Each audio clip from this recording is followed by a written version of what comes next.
Greetings, programs. This is Wretch. Welcome back to Citizen Sleeper 2 Starward Vector. And in the last episode, guys, we failed our very first job, but it may have been for a good cause.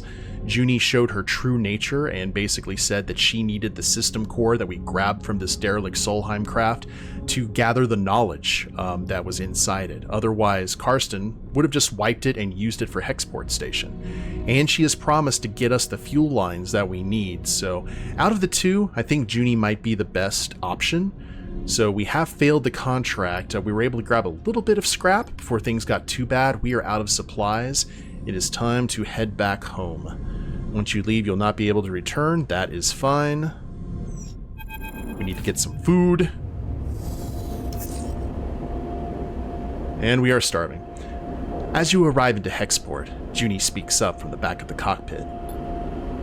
We're going to have to act fast if we want to take those feed lines. You and Seraphin exchange glances. You're both still getting used to this new Juni. We? Seraphin raises an eyebrow. Only one of us fried the core and stole all its data. He shoots you a look. And for some reason, we let you. It was the right call. Was it? Well, I'm reassured. I don't think Karsten is going to take kindly to the idea we brought someone pretending to work for him on the job and let her have his prize. He shoots Juni a look. Do you even know what she's up to? Juni looks between the two of you. Hexport hasn't exactly been kind to me. You two trusted me, even though I didn't deserve it. I'm not used to that, and I want to repay it. Not to mention that Karsten is probably ripping you off. Even if you get enough cryo, what's to say he won't raise the price? Trust me, he's no good. I was trying to deal with Karsten to get those derelict coordinates from the moment I arrived here, and he ran me in circles. She shakes her head. Seraphin is watching her closely. Even if I do take you at your word, which, given everything, seems a little tough, how do we even do this? He raises an eyebrow. You telling me we just drift in there and take the feed lines? Look, I get it. You don't trust me. She pauses. But what if I have a vested interest in this working out? There's nothing left for me here, and I don't much feel like hanging around waiting for Karsten to figure out my involvement in all of this. I need safe passage. You need the feed lines to grant it. She allows herself a smile. See where I'm going with this? Seraphin sighs. I don't like it. He pauses. But it makes sense. What do you think, Sleeper? I like it. All right then. Juni smiles. Let me prepare. I'll head to Factory Row, scope the place out. Meet me there and we can work out a plan. She glances between the two of you. Trust me, we can find a way. We'll keep it simple, clean. Simple is good. Agreed. Seraphin cuts in. His dark look betrays his concerns. I'll go scope out the bay we need in Factory Row. We should split up. Less likely for Karsten to suspect us. Meet me there in a few and we can finish setting up. Juni unclips from her seat, floating. I want to show you I can be trusted. That we can do this. She looks between the two of you. Believe that, please. And with that, she slips away down the passage toward the airlock and Hexport beyond. You look at Seraphin. I'm saying nothing, Sleeper. He unclips from his seat too. Either this is the kind of mess you have to go through to get out the other side, or it's the kind you never escape. Either way, we're in it now. He leaves the cockpit. You stare at the chaotic lights of Hexport and wonder if anything in the Starward belt ever runs smoothly. New location discovered. Oh lord, we are so close to badness happening. So first off, let's go ahead and head to the Hexport canteen and get ourselves some well-deserved grub. Thank you. No longer starving. I love that for us. And Juni's unit. Hack security. Observe target. So Karsten cracked. To steal the field lines, you need to get into Karsten's security systems and plan out an angle of attack. Juni needs help to create a backdoor into Karsten's security system so she can deactivate them when the time is right. And leaving Juni to the hacking and covertly observing Karsten will be the quickest and riskiest way to scope out security. I kind of feel like I've chosen the wrong the wrong class because I've barely had to use any of my stuff so far.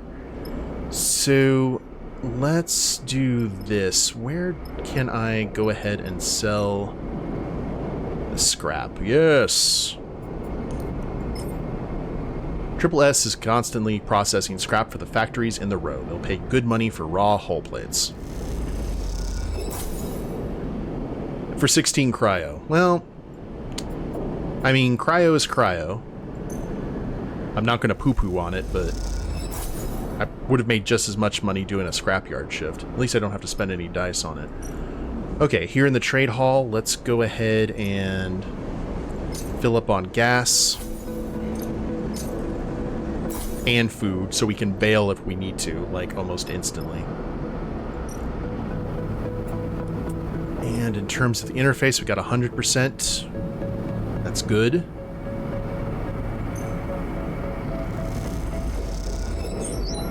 We do not have the engaging skills.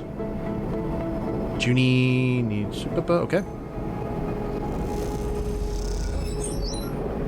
Working in concert with Juni, you identify a potential weakness in the system. This will be helpful. Uno mas, come on. Don't! Make it through a single layer of security, only to find another. Karsten is more paranoid than you thought. Can we... No, we can't really push, can we? Yeah, we gotta try. It's a little stressful, it's a little stressful. Ah! We need that neutral. Let's go! We can do it! Crap! Okay. This is getting a little bit tense, guys. We've got Lane on the run.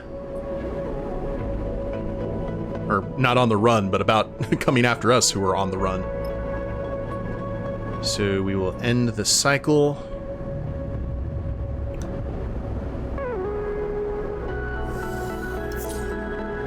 Very close, very close. The gap is closing.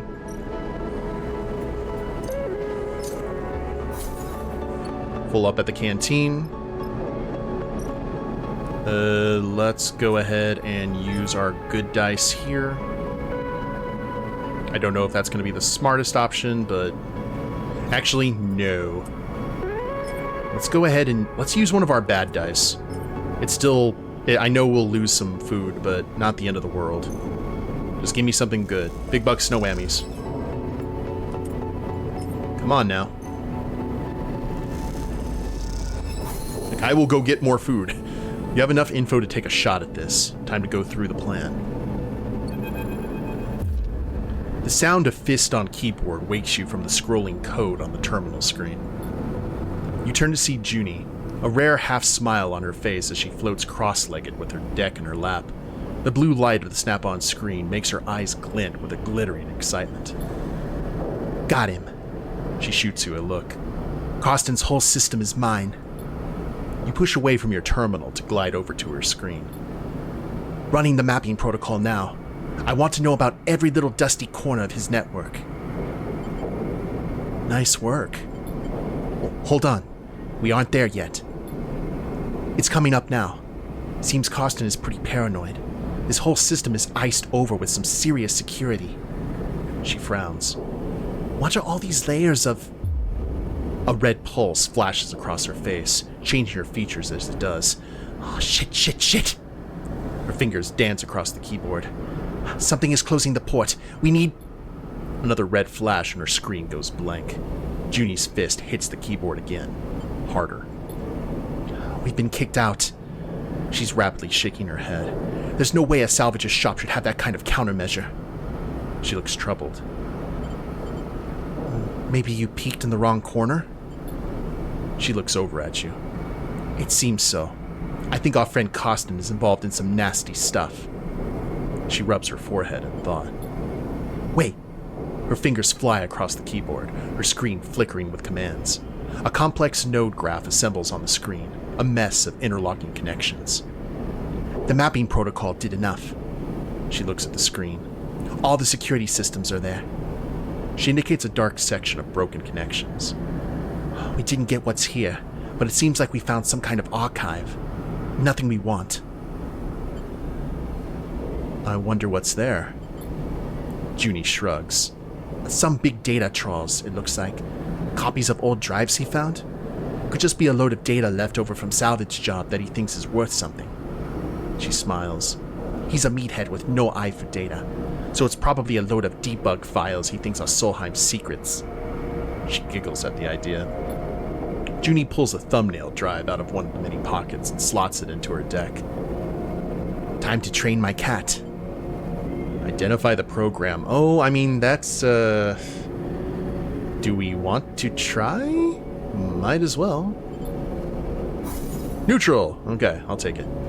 You watch the code spilling across the screen and notice the addresses from the node map being marked and logged. It appears to be some kind of exploratory program. A ripperworm, perhaps? But why would Juni want the data from Karsten's network? You glance at Juni and notice she's watching you carefully. I can see you following along, but trust me, you haven't seen one of these before. It's a Katzenjammer. CAT for short. Basically, it takes a network map, finds the weaknesses, and when you hook it up, blasts the network with so much network noise and raw data that it becomes unusable. She smiles to herself. Any tech connected gets a killer headache. I built it to take the remnants of Solheim's security systems out of commission on old derelicts. She squints. I had one too many close calls.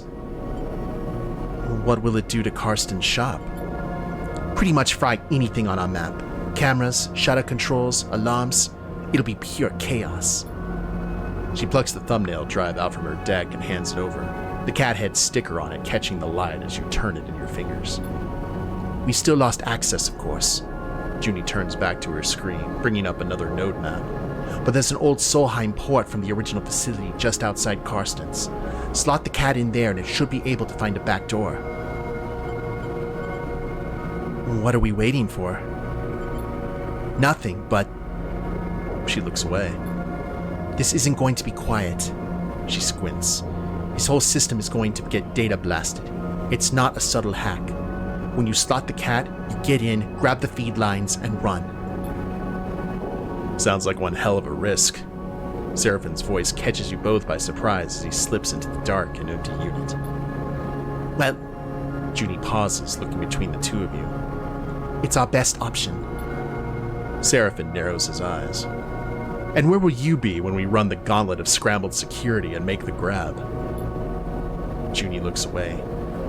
I can monitor how it goes down remotely, from here or the ship.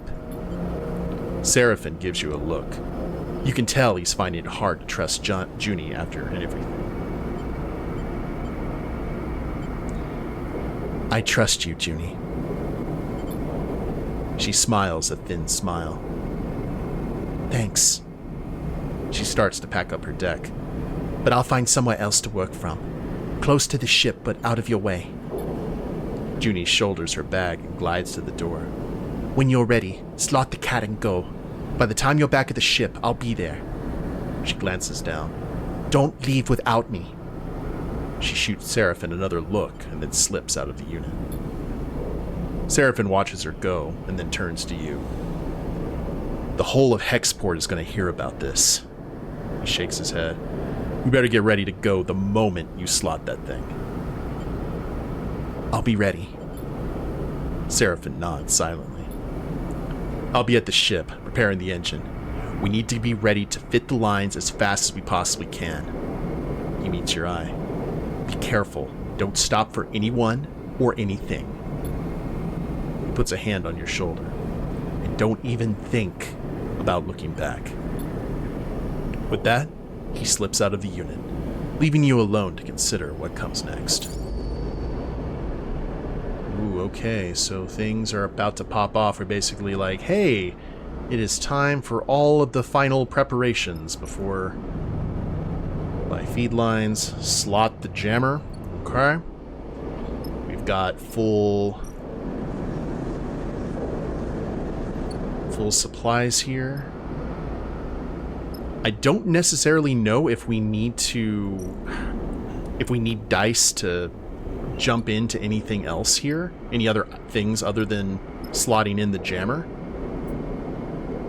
But maybe, I mean, we've got 60 cryo. I've seen worse, right?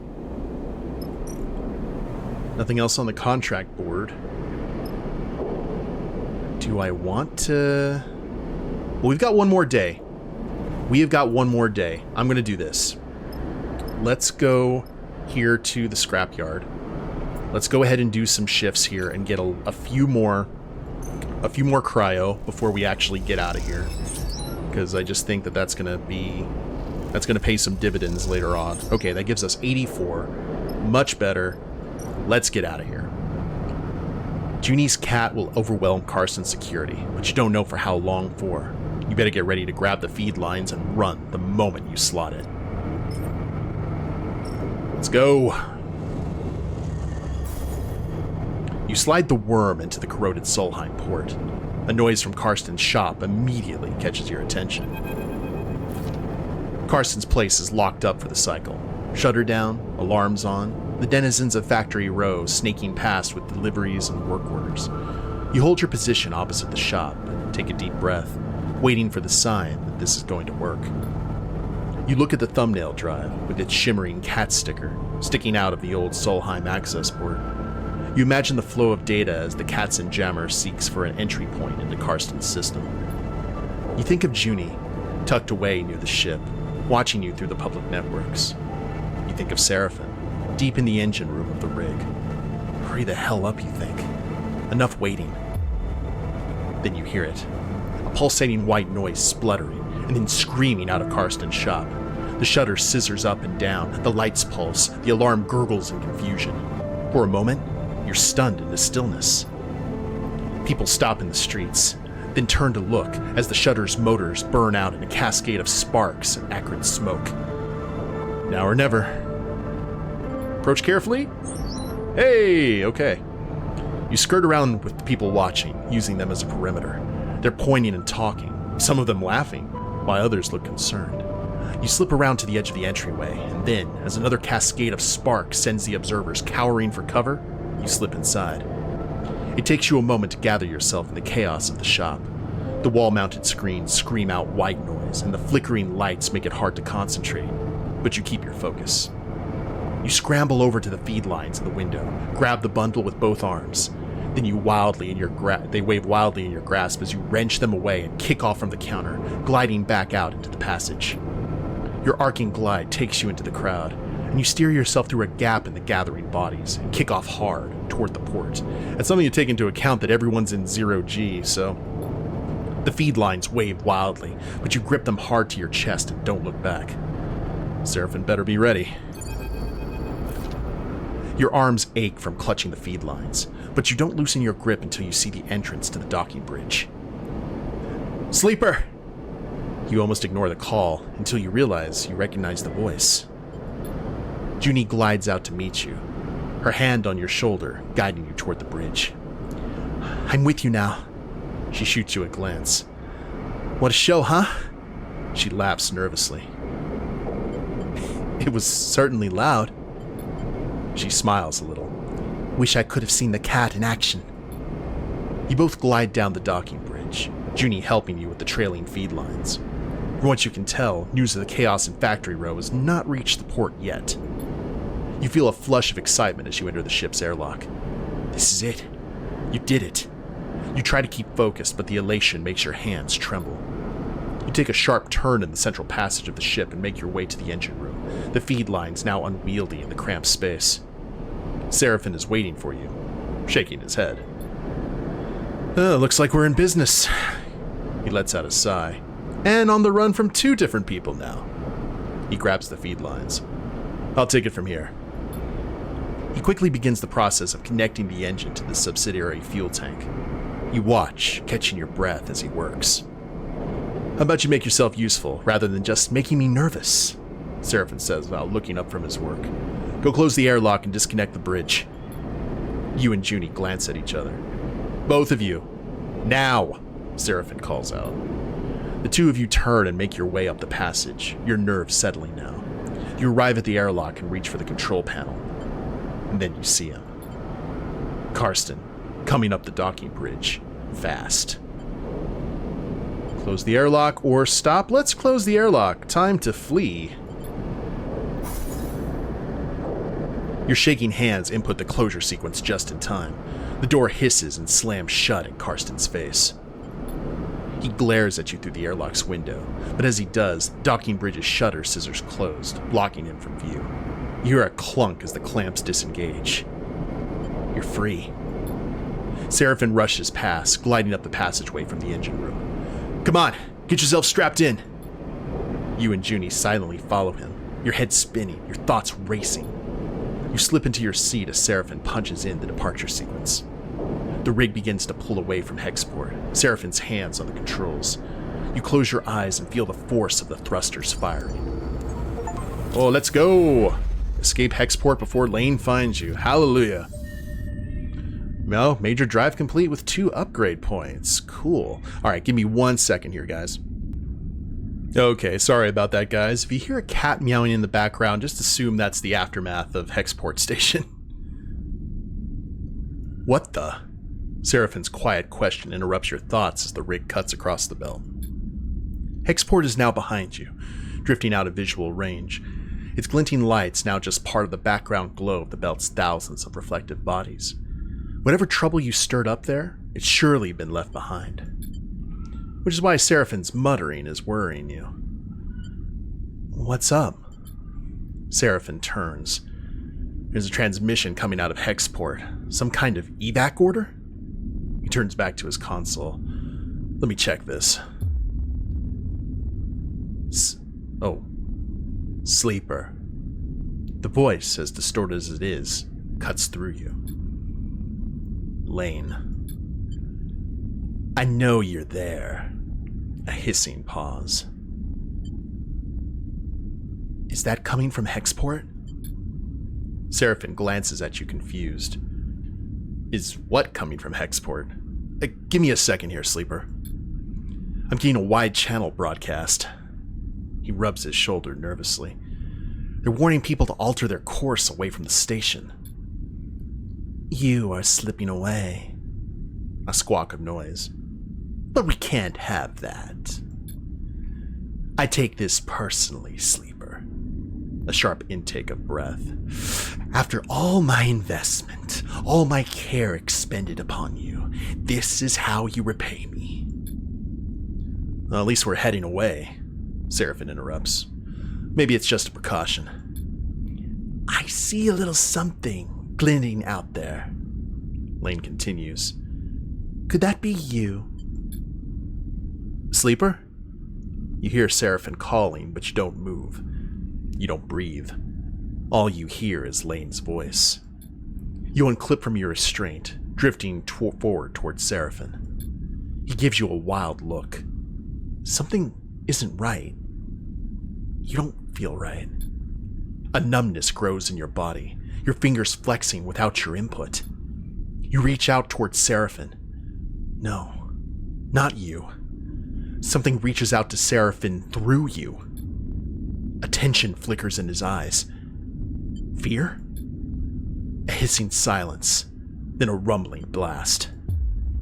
All at once, the rig screams, system seizing into electromagnetic paralysis. All at once, the rig shifts, carried on some shockwave of light. Pain, then darkness. I hope we did not just kill our buddy. Voices echo warmly through your mind. You can't quite make out what's being said, and any attempt to focus causes a growing flare of pain, so you let them fill the air, unidentifiable and soft. What are those? You're floating, and so you cannot yet feel your body or its weight. The feeling is pleasant, soothing, and yet the moment you realize this, it begins to fade. Something spasms in your fingers and you flick it away. A sensation crosses the sole of your foot. You kick your leg. A weight settles itself in your chest. You're awake. You open your eyes to light playing across a surface patterned with stained cushioning. You're alone. The voice is replaced by the hum of air cycling, the distant clank of maintenance systems. You are alone, and this is not your ship. You jerk upwards against the straps that hold you loosely to the berth, suddenly confronted with the last things you remember, an overwhelming numbness, and below it, an insipid animating force creeping through your mind.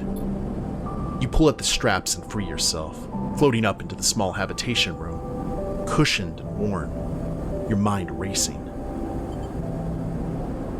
What happened? You search back and remember only Seraphin's shouts, the sudden acceleration of the rig, and then darkness. A chill runs through you.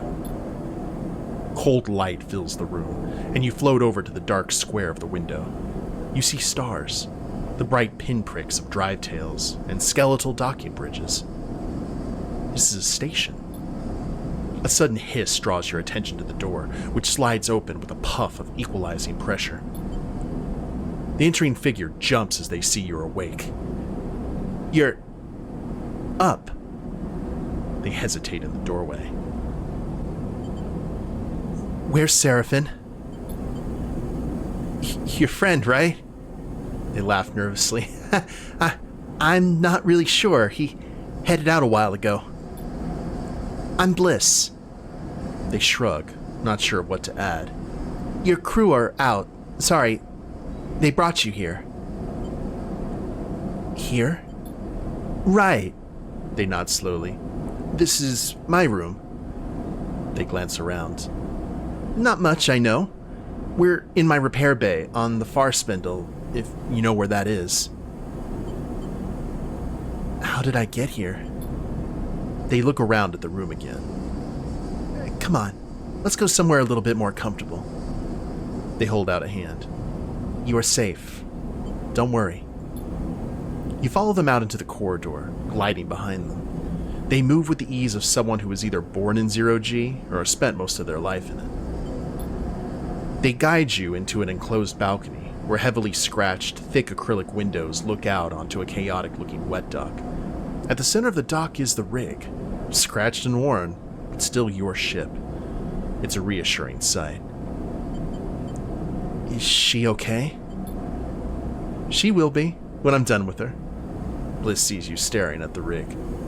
Took some damage, but she's a hardy old thing. Your ship.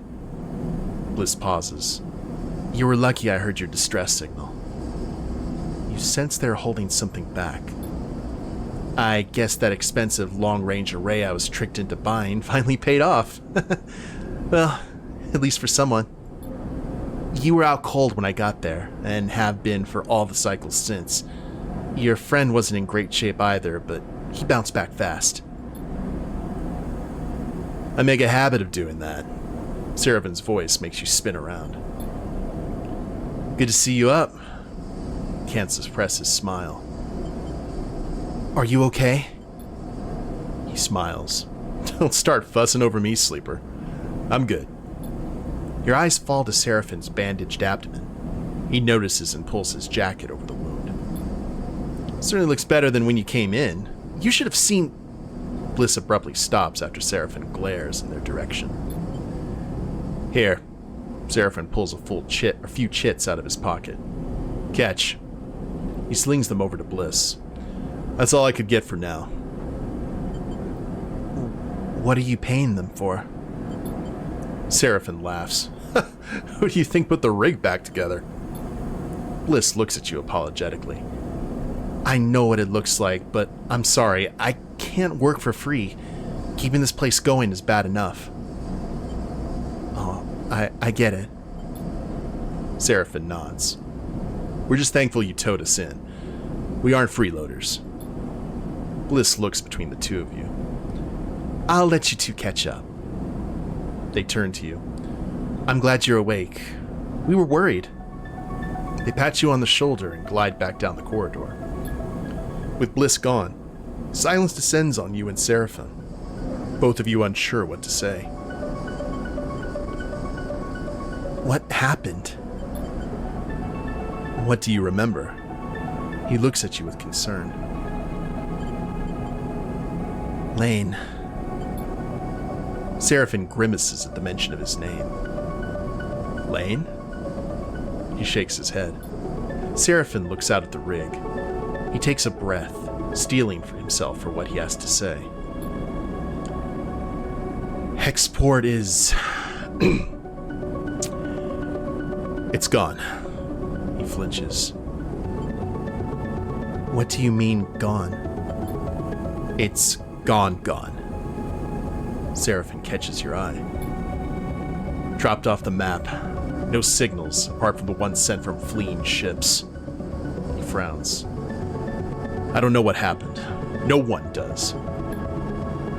Your mind skips, unable to focus on the information you've just been told.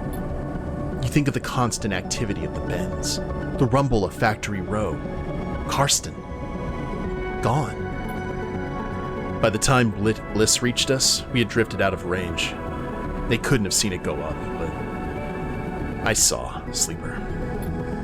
Something exploded, white hot. He rubs his arms, suppressing a shiver. A moment later, the shockwave was on us. The rig was crippled. Engine kept firing, but guidance went offline, sending us arcing out across the belt. He drops a hand inside his jacket, pressing against the bandage on his side. I managed to get her under control, but not before we started spinning. My restraints came loose, and you weren't even strapped in, so we both got scrambled. He smiles a weak smile. Felt like being trapped in an auto wash. He turns back to you. I'm impressed you made it, to be honest. A flesh and blood human would have been smashed to pieces. He goes silent. The image a little too raw for him to continue. Could it be to do with us? Seraphim shrugs. Your guess is as good as mine. He squints. Would Lane do something like that? It doesn't make any sense. Utsubo is a gang. They run Darkside. They don't go around blowing up stations. All anyone has seen is debris and radiation. I picked up a lot of ship transponders before the rig went offline. Maybe some people got out. He stops, unable to add anything more. Hopefully, Naya and her brother got out alive, hopefully. You both float in silence for a moment. So what now? Seraphim laughs weakly. One step at a time. You in a rush? We already owe Bliss for the work they did on the rig, and it isn't finished yet. A few more cycles, I've been told. Bliss won't hold us hostage, but I don't like to skip out without paying, even if we can get the rig started up. He rubs his necklace between his fingers. Bad karma. Beyond that, we need work. Fuel, supplies, and we need to make sure you're okay. He counts off the issues on his fingers. After that, haven't heard of anyone coming after us, and if they did, they'd have to come through Hexport, or what's left of it. He looks away. The far spindle is way out of Lane's territory anyway. They call this bit of the belt the Wash, and the stations here run differently to Darkside, so for now, we have some freedom. Seraphim sighs. Freedom to go broke, starve, and get into more trouble, that is. In all honesty, I was hoping you might have some ideas. Pats you on the shoulder. I want to explore this place. The far spindle? There's plenty to see. This is a free station. No one faction holds control, so it's quite the circus. Just watch your step out there. Seraphim pauses and stares down. Look, Sleeper. He rubs his side. I'm not sure I can work right now. I just got kicked out of a salvage yard for passing out on the job. He looks away. Even with the pain meds I've been able to scare up. I can fly, that's for sure. He stares obstinately at the rig. But you're going to need some crew if you want to do any serious work. He chews his lip. I'm sorry. Don't be. Seraphin nods. Thanks, Sleeper. He turns away. I'm gonna go take a rest on the rig. I'm wiped.